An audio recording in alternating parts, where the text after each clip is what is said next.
Mantan tersangka Peggy Setiawan menantang Aib untuk membuktikan kesaksiannya atas kasus pembunuhan Vina Eki karena diduga memberikan keterangan palsu serta menyudutkan banyak pihak. Peggy Setiawan mengaku tidak mengenal sosok Aib, terlebih lagi menyebut Peggy sebagai pelaku pembunuhan dan pemerkosaan Vina. Lantas pemirsa, akankah Aib meladeni tantangan Peggy atau akan tetap menghilang seperti saat ini? Untuk membahasnya telah bergabung bersama kami ada kuasa hukum Peggy Setiawan yang nanti akan bergabung, yaitu ada Ibu Sugianti Iriani. Kemudian saat ini sudah bergabung pemirsa ada pakar hukum pidana Prof. Hipnu Nugroho dan juga mantan Kapolda Jawa Barat periode 2016 Irjen Pol Purnawirawan Anton Carlyan. Selamat sore Bapak-Bapak semua. Selamat sore Mbak Tisa, Mas Andro, ya. Pak Jenderal. Pertama Waalaikumsalam warahmatullahi wabarakatuh. Pertama saya ingin ke Pak Anton Carlyan terlebih dahulu deh. Pak Anton Carlyan, ini ada Peggy balik menantang Aib begitu. Pak Anton melihat tantangan ini seperti apa? Akan seperti apa dampaknya? Saya setuju untuk keterangan Aib agar direkonstruksi kembali. Sampai sejauh mana sebetulnya keterangan yang bersangkutan itu? Apakah langsung bisa menunjuk 8 orang tersangka atau 11 orang tersangka atau hanya menunjukkan sebuah peristiwa saja. Ini harus didalami. Dan masalah Peggy Setiawan yang sekarang, kalau menurut saya, ini mohon maaf sekali, sebetulnya tidak perlu berurusan dengan Aib. Kenapa sebabnya? Toh Peggy Peron yang menyebutkan bahwa Peggy Setiawan yang ada sekarang ini bukan merupakan Peggy Setiawan yang ada di dalam konstruksi mereka-mereka itu. Jadi sebetulnya Peggy Setiawan yang sekarang sudah dibebaskan oleh pra-peradilan bukan Peggy Peron yang ada di dalam 11 orang tersebut. Jadi sebetulnya tidak ada hubungannya antara Peggy Setiawan yang sekarang sudah bebas dengan Aib. Kalau nanti justru ikut campur, nanti dianggapnya ya Peggy Setiawan ini adalah Peggy Peron. Tapi kalau nanti untuk bisa menjadi saksi, silakan saja.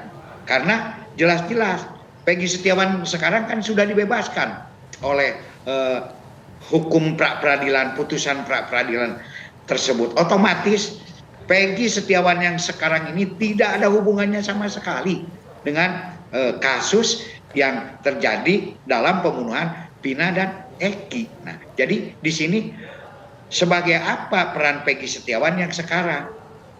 Justru ya paling kecuali mungkin ya bersangkutan dengan Saka, bersangkutan dengan yang lain. Sementara ini kan sudah bebas gitu kan. Jadi itu menurut saya. Baik, kita ke Prof. Hipnu. Kesaksian dari Aib ini dianggap Peggy menjerumuskan dirinya hingga ketahanan di kepolisian, Prof. Hipnu. Apakah memang betul kesaksian dari Aib ini semuanya keliru atau bisa dipegang jadi dasar untuk pemeriksaan pihak kepolisian, Prof. Hipnu? Ya, begini Mas, melihat suatu saksi itu tidak berdiri sendiri. Suatu saksi harus ada syarat materialnya, yaitu melihat, mendengar, mendalami. Walaupun sekarang putusan Mahkamah Konstitusi tidak harus melihat dan mengalami tersendiri. Sekarang pertanyaannya betul, saya sepakat Pak Jenderal tadi, Pak Rani tadi. Pertanyaannya, apakah kalau itu ini menarik untuk dijadikan interogasi, ya? Apakah betul bahwa apa yang disampaikan oleh Peggy yang sekarang dibebaskan itu mengetahui ini memantik bahwa oh ternyata ada juga mengetahui. Karena suatu keterangan saksi itu harus bernilai apabila keterangan satu saksi dengan yang lain. Pertanyaannya Mas Andro, apakah seceroboh itu ketika suatu peristiwa di penyidikan?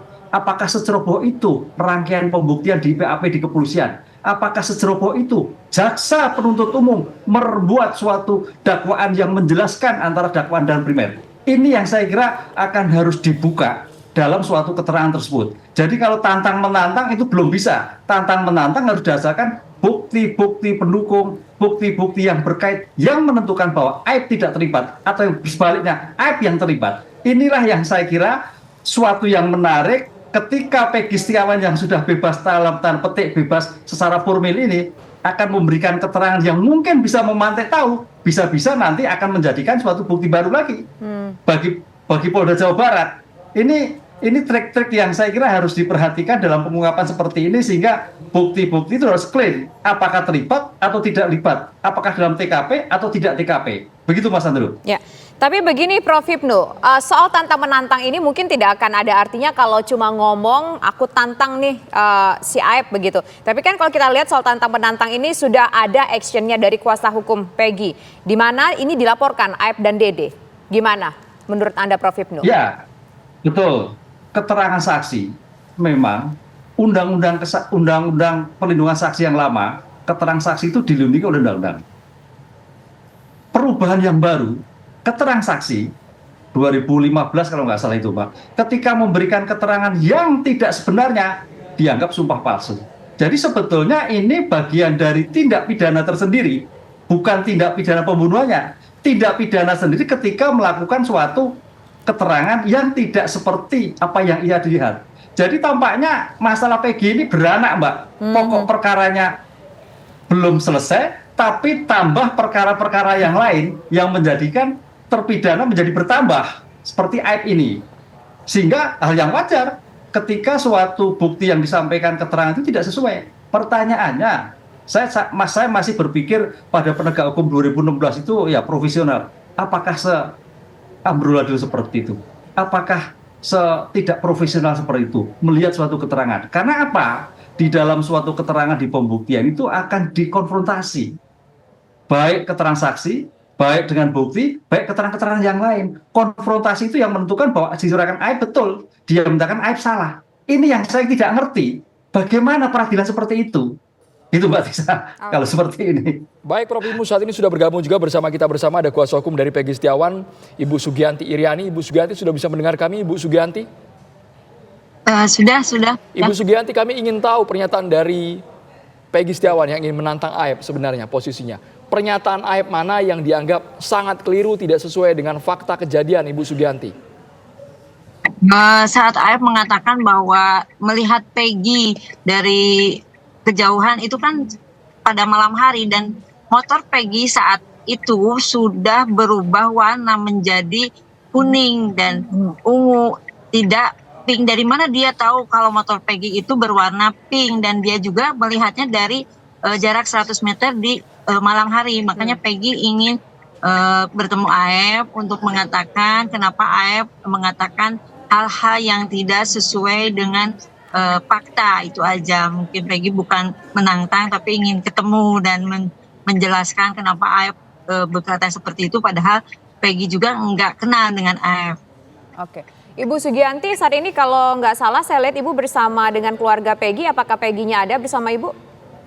Kebetulan Peggy-nya masih ditahan sama Bang Reza Indagiri, ada obrolan. Ya kita mau.